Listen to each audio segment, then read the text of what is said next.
Сайн мэцгэнээр сонсогчдоо та бүхэндээ шинэ 7 хоногийн мэндийг хүргэе. Намайг Око гэдэг. Тэгээ та өнөөдөр Око Audio Experience-ийг сонсох гэж байна. Танд нэг ч гэсэн хэрэгтэй юмыг өнөөдөр сонсох нь байх гэж найдаж байна. Хэрвээ таалагдсан бол подкастын доод хэсэгт нь комент хэсгээ үлдээгээрэй. Бас ревю үлдээхээ битгий мартаарай. Сайн байцгаана уу бүгдэнд нь энэ өдрийн мэндийг хүргэе. Өнөөдрийн Oco Audio Experience-ийн сэдв болохоор хэмжүүр. За энэ дотор нэг хит хитэн сэдвийг яриа гэж бодлоо. Хит хитэн зүйлийг яриа гэж бодлоо. Хэрвээ та миний Instagram-ыг дагдаг бол Instagram, Twitter хоёр дээр хоёуланд нь Ocod гэж байгаа.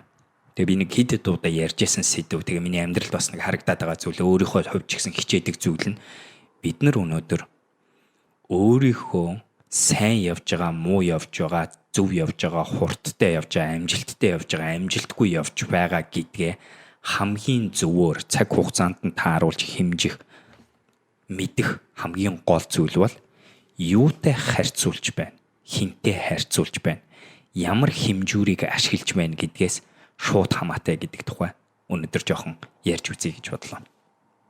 Here guys, by the way, хэрвээ миний ярьж байгаа сэдвүүд таалагдж байгаа бол подкастынхаа ямар платформ одоо Spotify-аар сонсож байна уу, Apple-аар сонсож байна уу бүгдээр комент бичээд санал бодлоо хуваалцаарай. Тэр болгоны чинь унших болно, айгүй чухал байдаг шүү. Тэгээд ялангуяа сэдвүүдийн санал энэ төр байвал хуваалцж байгаарай. Дандаа тэрийг хүлээж байдгийг шүү. Тэгээд та хэдий ер нь тэгээд таалагдж байгаа, таалагдахгүй нь тийм ээ. Ямар байна санал бодол ер нь юу байна бүгдийг ч сонсох дуртай байдаг шүү. За тэгээд хэмжүүр сэдв рүү буцаарай. Хэмжиж болдгүй зүйлийг сайжруулж болдгүй гэдэг яригддаг тийм үү. Тэрний үгс үг гэхлээр бид нар өнөөдөр яг л адилхан ялва зүйлийг харангуйтаа завааж байгаараа энэ машин чинь хурдалж байна, удаашрж байна гэдэг юм мэдэхгүй бол дөрөвчин ярьж байгаагаар хинтээ харьцуулахад ямар хэмжүүрээр харахад сайн байгаа гэдгийг мэдэхгүй бол сайжруулах байтугай бид нар ерөөсөн өнөөдөр хаашаа явах байтугай хаана байгаагаа ч гэсэн зөв хэлж чадахгүй гэсэн санаа байна. Энийний маш энгийн жишээ тамирчин гэж бодъё л доо. Өнөөдөр би тамирчин болоод дөнгөж нэг шинэ спортоор хичээлж эхлээд за тэгээ байрныхан сакс тоглож эхлэе л та тийм үү. Тэгсэн чинь байрандаа байдаг 2 3 хүүхдүүд айгуу сайн ялдаг, дийлчдэг тийм ээ. Оноогоор ингээд төрүүлчдэг бол би тэр хүмүүсийн эсрэг бол яах вэ? Мундаг сакс чинь айгуу сайн тоглодог гэж болох ба. Ихтэй асуулт нь тэр байгаа. Та хаана хэр мундаг болох хүсэлтэй вэ гэдэг асуулт гарч байна. Тэгэнгүүт нөгөө би Монголынхоо шилдэг бол Монголынхоо шилдэг тамирчин болёо гэж байгаа бол та байрныхаа 2 хүүхдийг хожих хэмжүүрээр өөрийгөө хэмжих ёстой юу? Үгүй бах тийм үү. За тэгэнгүүтээ яах вэ? Магадгүй Монголынхоо лиг рүү орж эхэлнэ. За лигт мундаг болсон байсан чинь өнөөдөр Монголын лигийн шилдэг тамирчныг аваачаад NBA-д оруулж ирвэл бас дахиад нэг өөр мэдээлэл, өөр тэмдэглэл гарч ирнэ. Тэгээ энэ жишээ маань яг л адилхан зөвхөн сакс спортон дээр хэмжигдэхгүй амьдралын бүх зүйлэнд хэмжигдэнэ гэдгийг ойлгож байгаа. Гарааны бизнесийнхаа амжилтыг бодоод үз. Хуульч хүн өнөөдөр өөрийнхөө хаана ямар одоо баар авсан тийм ээ? Нөгөө шалгалтаа давж чадсан. Хиний эсрэг аль улс группийн хэмжээнд та өөрийгөө мундаг гэж хэлж байгаа. Тэр болгон чинь хинтээ өөрийгөө харьцуулж байгаас хамаарна. За тэгээ яг адилхан энэ дээр бас нэг яригдах ёстой юм. Өнөөдрийн хэмжүүр гэдэг зүйл маш чухал.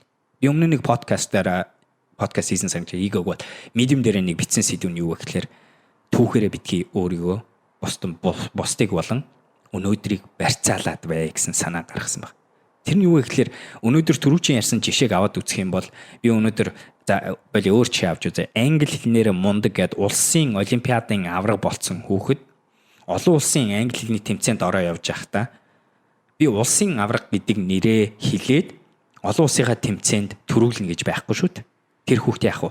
Дахиад шинээр тэр шинэ орчинд өнөөдрийнхөө харьцуулт хэмжүүрийн эсрэг өндөр үр дүн, чадварлаг, шилдэг нь байж өнөөдрийнхөө хаана байгаагаа хэмжинэ. Тэгэхээс биш тэр түүхэнд болсон зүйлийг дахин яриад яваад байна гэж байхгүй. Энтэй холбоотой аягүй сонирхолтой сэтгэл зүйн судалгаа байдаг юм лээ. Тэрний үг гэхээр та хэд мэдэж Ivy League сургууль гэдэг дэлхийн шилдэг сургуулиудад хэлдэг Harvard, Stanford, Berkeley гэх тийм ээ.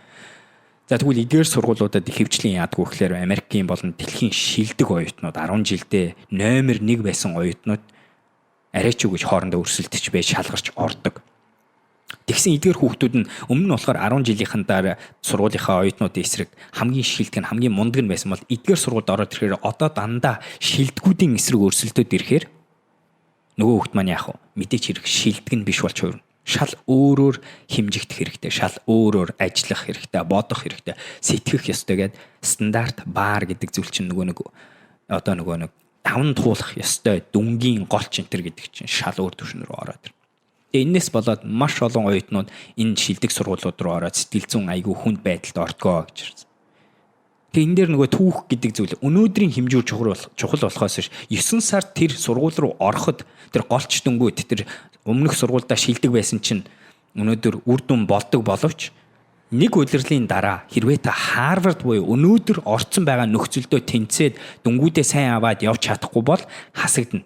Тэгэхээс биш нэг удирдлагын дараа муудун авчихын гутаа тэгээд тухайн үед би тэгтээ 10 жилдээ шилдэг нь байсан штэ гэж яриад тэр түүхэн цолоор тэр түүхээр өнөөдрийнхөө үр дүнг нуугаад, баривчлаад, барьцаалаад тэгж явна гэж байхгүй. Okode Audio Experiencing энэ удаагийн дугаарыг Kumu Publishing спонсорлоо. Бас нэг аюул жишээ байна л да энэ дэр. Юу вэ гэхээр өмнөх олимпиар алт авсан хүн байж болно. Дэлхийн олимпийн авраг болсон хүн байж болно.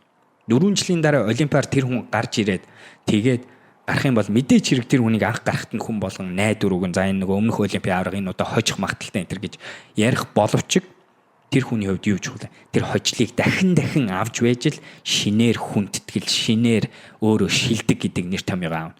Тэгэхээс биш түүхэнд болсон 10 жилийн өмнөх олимп, 4 жилийн өмнөх олимпд болсон юм бол тийм ээ тухайн үедээ та шагналаа аван баярлан тэгэл явах байх. Тэгэхээр хэмжүүр гэдэг зүйл нэгт хинтээ хэмжиж байгаа шалтгаалаад бид нар хаана байгаагаа мэднэ. Хаана байгаагаа мэдэж байж л бид нар хаашаа явах уу? Хаана байгаагаа мэдэж байж л бид нар хойшлоод байна уу, урагшлаад байна уу? Хэр хурдтай явах уу? Аль чиглэл рүү явах вэ энэ гэдэг бүх юм. Хоёр дахь нь болохоор өнөөдөр хаана байгаа чинь сонирн болохоос өмнө нь хаана байсан сонирн биш гэдгийг бодох хэрэгтэй. Би өнөөдөр нэг азтай юм нь юу байдаг вэ гэхлээр миний эргэн тойронд дандаа надаас илүү мундаг хүмүүсээр хүрээлэгдсэн байдаг. Тэгээ энэ хүмүүсийн ачаар би өнөөдөр өөрийнхөө явж буй амжилт болгоно, хүрч буй зүйл болгоно хэмжиж шинээр хэмжүүрээ тодорхойлж тэгээд өөрийнхөө хэлдгээрээ мөрөөдлийнхөө хязгаарыг төсөөллөө тэлснээрээ би шинээр тодорхойлж чаддаг. Би өөрийнхөө ментор хийдэг байсан олон залуучуудаас санхүүгийн тал дээр нэг зөвлөдөг байсан юм энэ байсан. Тэр нь юу вэ гэхээр за чи энэ жил хэдэн төгрөгийн орлого олъё гэж бодож байна гэж. Тэгэнгүүт ихэнх шинээр эхэлж байгаа залуучууд ялангуяа Монголд өнөөдөр үнэн бодит байдал нь юу вэ гэхээр жилдээ би нэг 20 саяын ашиг олчвал айгүй мундгаа гэж. Энэ бол яг л өнөөдөр 10 жил их сургуулаа төгссөн, Монгол их сургууль төгссөн тийм хүмүүсийн хувьд дундаж орлого. Татварын дараа бүр хэцүүтэй эхэлж байна. Татварын дараа 20 сая явна гэдэг бол ихэнх залуучуудад аятайхан нөхцөл байдал болсон байна. Тэгэн гут нь би дараа жилд нь яадаг вэ гэхээр за болсон мэ чи 20 сая зогсно. За тэгвэл энэ жил буюу дараагийн жилд нь би асуудаг. Чи энэ жилийн орлогын төлөвлөгөө чинь зорилт чинь юу гэж асуудаг. Тэгэн гут хүмүүс магадгүй зарим нэг нь 22 сая, зарим нэг нь за 20 л байлгүй дээ. Тэр үед нь би албаар тэрийг нь тэлэх гэж оролддог. За би ч бас нэг юм уу. Чи энэ жил наатаха 50% өсөх буюу 30 сая гэсэн орлогын төлөвлөгөөтэй болцгоо. Тэгээд үзгээл. Тэгээ би нэг хит хэдүүмудаа давтамжтайгаар харсан зүйл үү гэдэг. Зүгээр л тэр нэг бодож үзэх, зүгээр л тэр нэг зорилгоо тэлж үзэх, тэр бодлоос болоод тухайн хүний тэр тухайн жилдээ олж чадсан орлого нь яа харахгүй өссөн байдаг. Энд чинь нэг дээр үе ярьдаг бид нар од руу онилж байж саран дээр буудгаа гэдэг горимч нь яг ба. Тэгээ бас их адилхан нэг сони юм юу вэ гэсэн чинь хүмүүс төлөвлөгөөгөө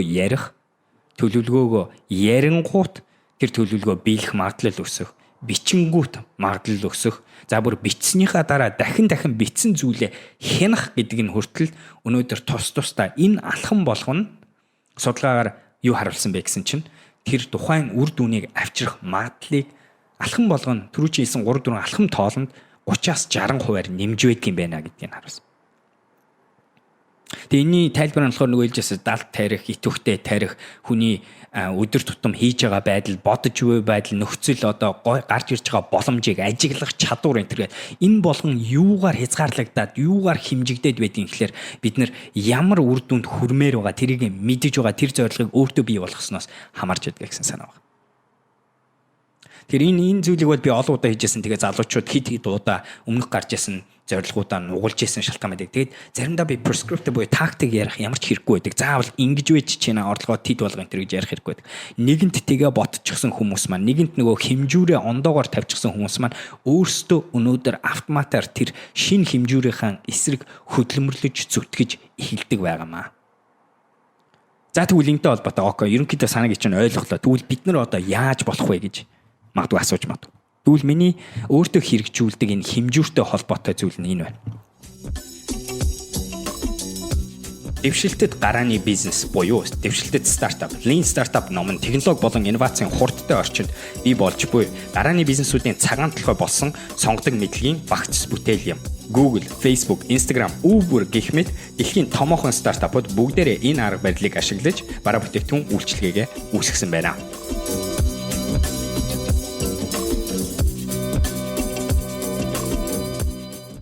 Нэгт болохоор та өнөөдөр өөрийнхөө амьдралд хүсэж байгаа зүйлүүдтэй хэмжүүрээ бүгдээрээ бичиж үзцгээе. За англи хэлээ бодоод үз. Англи хэлэн дээр би өнөөдөр яаж өөрийгөө сайн муу байгаа гэж хэмждэг юм бэ? Үгээр ярьдаг юм уу? Хүнтэй ярих чадвараараа хэмждэг юм уу? Эсвэл өөр нэг 10 жилийнхаа ангийн хүүхдүүдийн дотор хэр байгаагаараа хэмждэг юм уу гэх мэт ер нь та буруу зүг байхгүй. Өнөөдөр та амьдралаа мундаг болъё гэж бодож байгаа ялангуяа чадварууд, мэдлэгүүд энэ төр гэсэн зүйлүүд дээр яаж хэмждэг тэрийг бод. За тэгээд тэрнээсээ жоохон халихаараа ерөнхий жоохон прагматик зүйлүүдийг ч гэсэн үгүй юу хэмжиж барьж болдгоо биед баригддаггүй тэр зүйлээ юу аз жаргал гэдэг зүйлээ би яаж хэмждэг тэр бодоод үз. За нэгэнт одоо ингээд бичиж үзээд тэр болгоны яа тэгэхээр ингээд юу мэдлэг чадвар болгон дээр нэг хэмжүүр гаргаад үцчихвэл одоо яг нөгөө түрүүчийн миний ярьсан жишээг бодоод миний энэ тавьсан хэмжүүр нөгөө миний хүрх гээд байгаа зорилгот хүрэхээр хэмжүүр байна уу? Эсвэл би NBA-д орно гэсэн мөртлөө байрныхаа хүүхдүүдийг ялж байгаагаа хараад өөрийгөө мундаг гэж яриад байна уу гэх мэт харьцуултаа тэр нөгөө битсэн хэмжүүрээ одоо нэг дүгнээд үзэх. Шалгаад үзэх. Энэ хэмжүүр намайг миний хүсэж байгаа ирээдүйд хүргэх хэмжүүр мөн үү үгүй юу гэдгийг бичиж үзээд тэгээд мэдээч хэрэг ойлгомжтой. Хэрвээ таны хэмжүүр чинь сумын аврах хэмжээний юмар хэмжижээд өөрөө улсын аврах гэж яриад байгаа бол нөгөө миний ярьдаг хэлж байгаа үг, хийж байгаа үйлдэл хоёроо тэнцвүүлэх алхмыг хийж эхэл. Энэ бол маш хэцүү алхам. Би өөрөө squash гэдэг спортоор хичээлдэг та бүхэн мэдж байгаа. Би энэ өмнөх аудиодор ч гэсэн ярьжсэн. Тэгэхдээ би яаж исэн бэ гэхээр хэрвээ би өөр лигт орё гэвэл тэр өөр төвшний шалгалт, өөр шалгуур, тэр өөр төвшний стандарт, өөр төвшний мундаг чадвартай тамирчдын эсрэг тоглож байж л би тэр төвшөнд нь ахиц гаргана. Тэгээ ихэнх тохиолдолд хэмжүүрээ тэлэх юм уу? Хэмжүүрээ өндөрсгөх үед яах юм бэ? Угаасаа хэцүү байдаг. Амжилттай хүмүүс яадгийн гэхлээр дахин хэмжүүрээ дээшлүүлж өөрийнхөө харьцуулж байгаа тэр зүйлүүдэд тэлж хүндрүүлээд тэгээд тэр шинэ хэмжүүрийнхаа эсрэг үр дүн, амжилттай үр дүн гаргаж байж тэд нар ахиц гаргадаг. Энийг бол та бүгдээр ойлгож байгаа. Англи хэл өдөрт та 10 хүн үг цээжилж болдог гэж тэрийгээ сайн хийдэг болчихсон бол өшөө сайжрыг гэвэл та 20 үг цээжилдэг болох хэрэгтэй. 50 үг цээжүүл. Би энэ 8 дугаар ангитай байхдаа TOEFL бэлтэж байхдаа 50 үг цээжлэх гэж оролддог гэсэн. Маш хэцүү. 50-аас би үсрээл айгүй бол 20-ыг нь цээжилдэг гэсэн баг. Гэхдээ ядаж 50-ыг цээжлэнэ гэж дайрж байснаасаа болоод би өнөөдөр богино хугацаанд маш их үг цээжилж чадаа тэгээ TOEFL-тай тэнцэж байсан тийм ээ. Гэх мэтэр. Тэгэхээр өнөөдөр бид нар хаашаа явж байгаа, хэр хурдтай явж байгаа, хэр зөв явж байгаа, хэр амжилттай явж байгаа, эсвэл амжилтгүй явж байгаагаа мэдэх цорын ганц арга бол юутай хэмжиж байна, яаж хэмжиж байна, хинтээ харьцуулж байна, энэ төр гэдэг зүйлээ мэдэх хэрэгтэй. Өнөөдрийн хэмжээ рүү, өчигдрийн хэмжээ рүү, маргаашийн хэмжээ рүү тэр болгоныг анзаарах хэрэгтэй гэж бодож байна. За өнөөдрийн подкаст ингэж дуусгая. Би ерөнхийдөө энэ подкаст арай нэг жоохон богинохон болгож эхлэе гэж бодоод байгаа санаагаа та бүхэнд гялс хуваалцаад тэгээд магадгүй бас story нэмээ энэ төр гэж бодож байгаа. Тэгээд story нэмэх дотроо тэрэн дотор өшөө сонирхолтой болно гэж бодож. За энэ шин бодож байгаа санаа боноонууд таалагдж таалагдахгүй байгаа тэр тухай надад бас өөрийнхөө бодлуудыг Instagram юм уу подкастынхаа янз янзын сувгуудаар хуваалцаарай. Нэг шин болон өнөөдрөөс нэмээ. Тэрний үг гэхээр өнөөдрийн толгоонд орж ирсэн бодол та мэдж байгаа би Instagram дээр энийг дандаа хийдэг өнөөдрийн бодол гэдэг. Тэгвэл подкаст дотор ч гэсэн энийг оруулж эхлэе гэж бодлоо. Хэрвээ та дэвшилтэд гарааны бизнес стартап номыг авах бол OKD podcast-аас сонссон гэдэг авбал 20% хямдралтайгаар авах боломжтой гэдгийг хэлцгээе. Өнөөдрийн бодол энэ байна. Би энэ 7 хоногт Америкийн нэгдсэн улсын компанид ажилладаг. Та мэдж байгаа. Тэгээд манай компани жилдээ нэг удаа байгуулах конференц гэдэг зүйл хийдэг. Тэгээд энэ компанид би одоо 6 дахь жилдээ баг ажиллах гэж байна. Тэгээд энэ олон жил энэ компанид яагаад ажиллаад байна вэ гэхээр нэг нууц нь юу гэхээр манай байгууллагын тэргүүлэгч нь удирдахч хүмүүс бол үнэхээр намайг яг нөгөө түрүү чи хэлж байгаа өнөөдрийн сэдвүүтэй ч гэсэн шууд холбоотой дандаа миний чадлыг тэлж байдаг хүмүүс, дандаа миний төсөөллийг ондоо болгож чаддаг хүмүүс байдаг. Энэтэй холбоотой өнөөдрийн надад орж ирсэн зүүр үг нь юу вэ гэхээр би илүү алсыг харж чаддаг. Яагаад гэвэл би аваргуудын мөрөн дээр зогсдөг юм а гэсэн санаа байдаг. Жил болгон манай байгууллагын конференц болох үед манай захирлууд илүү аврах тэр өндөр болж байгаа. Өөрсдөө тэр хүмүүс өсөөд, өшөө ухаалаг, өшөө мэдлэгтэй, өшөө дуршлагтай болох тусмаа тэрийг ашиглаж биднийг ч гэсэн илүү алсыг харуулж, биднийг ч гэсэн илүү ондоог бодуулж, шинийг сэтгүүлж ингэж шахах чаддаг. Тэрнээс нь би инспирэшн авдаг.